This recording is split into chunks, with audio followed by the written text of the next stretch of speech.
Today's video was sponsored by Cyril Okalo, a true patriot and a Kenyan nationalist at heart.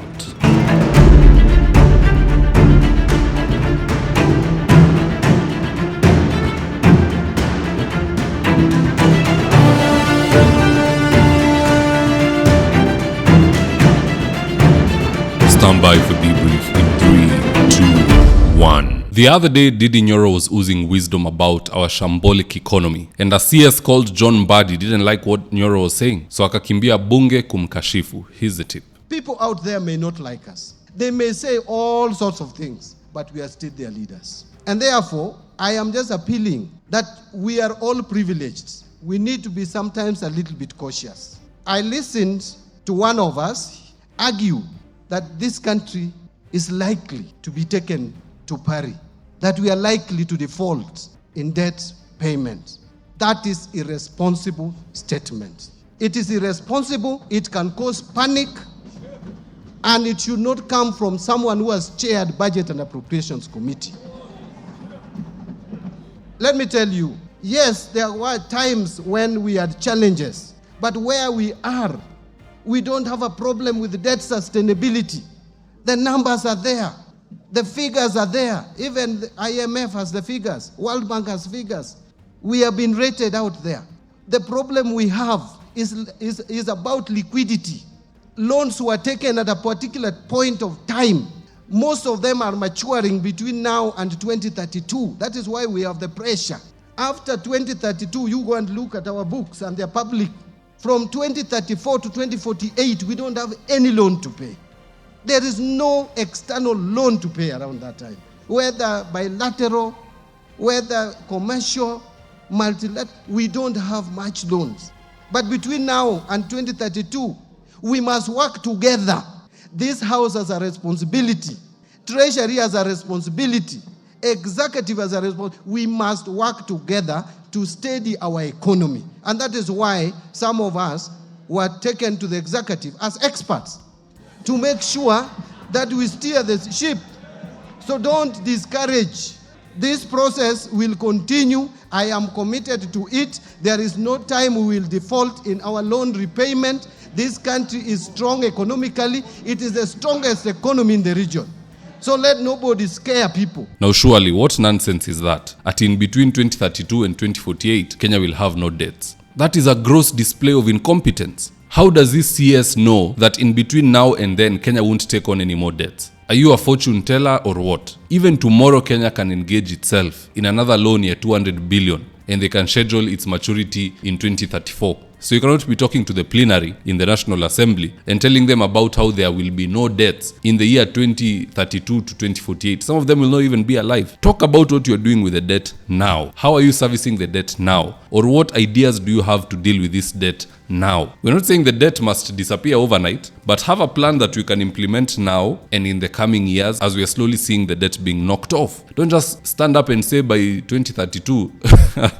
And how ironic, 2032 is when the president won't be in power. If at all he wins re-election, or loses for that matter, 2032 we are sure Ruto will not be in power. Will the new president and the new CS of Treasury and the new administration be beholden to the utterance of Mbadi in the plenary in 2025 April? It just doesn't make sense. Sometimes when a wise person talks like Ndindi Nyoro, just keep quiet. Watu watajua we ni mjinga. But if you try to challenge somebody with the two masters in economics, someone who spends more time in class than on top of a vehicle, ni nini mtaongea? So as far as I can tell, Mbadi is just being a clown, and I'm usually very preserved with my words. I wouldn't say something lightly. But in this case, that's exactly how it is, because this is what he was saying just a few months ago. Saying this government is becoming a Shylock. This government is becoming Fuliza. It is Tala, and I'm sure in a different name.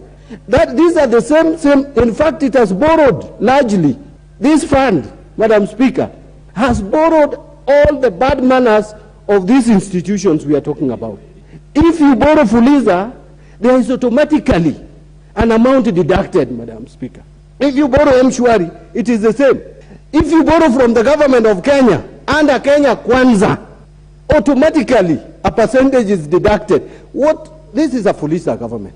Whether you like it or not, this is a Fuliza government in a different name. And Kenyans did not expect this, Madam Honorable Speaker. Members, Kenyans were promised. Honorable Bandi, order. I have a point of order by the Honorable Miruka Afa. I think the best thing tunaweza ambia John Mbadi collectively is this. How can you suddenly become very clever? Sudden, umekuwa very clever. Wewe ndio unaweza kila kitu. Wapi? No, please. Unajua mimi nashangaa sana cause when John Mbadi speaks, the main question I ask myself, hii jina experts Raila alitoa surely where did he get this word experts and why is he applying it to these people? How can you be the CS of Treasury and you're talking about Kenya will not have debts in the year 2032 to 2048? The generation of now is not happy with that. But I don't know, maybe that's just me overreacting. What say you? Do you think it's right for a CS to be telling you about 2048 and 2032? When we're in deep shit right now, I think it is the CS of Treasury that is more incompetent than the former chair of the budget committee. And that is even why John Mbadi was never put in charge of the budget committee. He was put there because he's one of the main poster boys of Raila Odinga. You know, the thing the president wanted to do wasn't necessarily to go collect experts. What he wanted to do was get the poster child, the people around Raila who are so popular that if they are seen in government, people will say Raila is in government. That is all they did. That is why they went for Joho, Oparanya, Mbadi, and Opiyo Wandayi. Had they gone for other people like Caleb Amisi, Mishi Mboko, and others, they would not have achieved that cohesive look of Raila is in government. So these are no experts. These are just famous people who are around Raila Odinga wameingizwa serikali. And what you're going to expect moving forward is such utterances like that of John Mbadi. It's a big shame. But at the end of the day, guys, that's just my opinion. Do let me know your own comments in the comment section below, and I'll do my best to read them and to give you a response. And in the event you're here for the first time, please go on and hit the subscribe button. And if you're watching for a different platform, just head on over to YouTube, search for David Wafula, hit the subscribe button. You're going to be getting a ton of content of this nature. If politics is something you're passionate about, this is definitely the one channel that you really need to subscribe to. Alright guys, adios.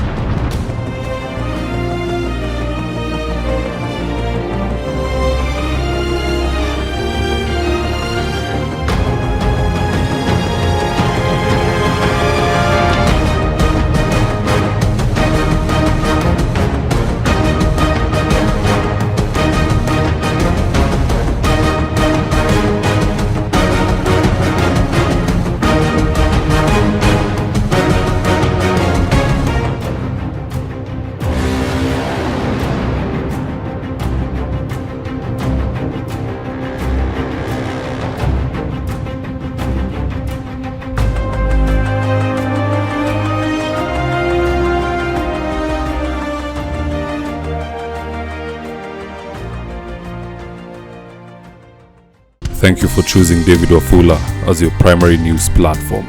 We put countless hours in research, recording, and editing. By showing up each and every day to watch our videos, you encourage us to generate more videos for the viewers. We are on a mission to inform, educate, and build a better tomorrow. To our thousands of followers in a world full of presidents, kings, and queens, you are the real gem. Adios.